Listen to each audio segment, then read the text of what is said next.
Hi guys, so these are my midday musings, and the other day I was cooking, and whenever I cook I have two tendencies, and the first tendency is that I'm really heavy-handed with the seasoning, and then the second tendency is that I never really taste my food as I'm making it.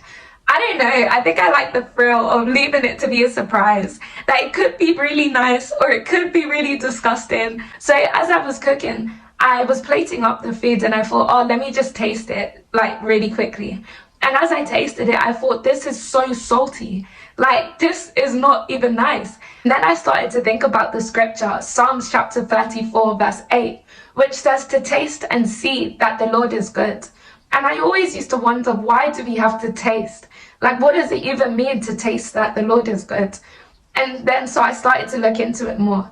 And in the Strong's Bible, the word taste, it means to perceive and to understand that the Lord is good. And so I thought, wow, your recognition of God's goodness in your life is twofold. That you can't just see it, but you have to perceive that it's the goodness of God at work.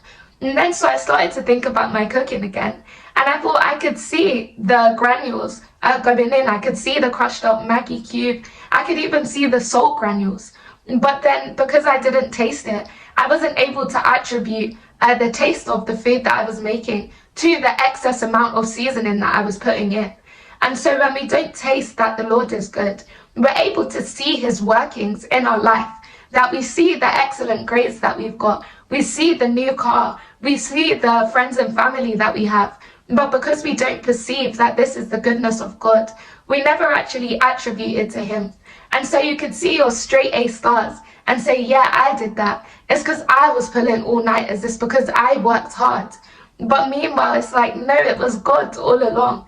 It was never you. And so I just thought, wow, that it's not enough to see the workings of God in your life and just leave it at that, because you could easily confuse things and believe that it's you who's doing all of that. That you see, oh mercy, you see your wedding day. You see the fact that you've gotten married, but you don't perceive, you don't taste that it's God who's been pulling strings behind the scene. And so you say it's because I'm pretty enough.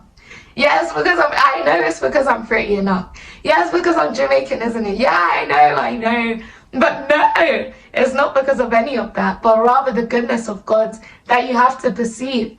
And even the prophet Isaiah, he says that you see, but you perceive not, and you hear, but you understand not. So there's a deeper level. And so I just thought, wow. Oh, taste and see of the one who bled and died for you and me. Cause once you sample his love, there's no more turning back, trust and believe.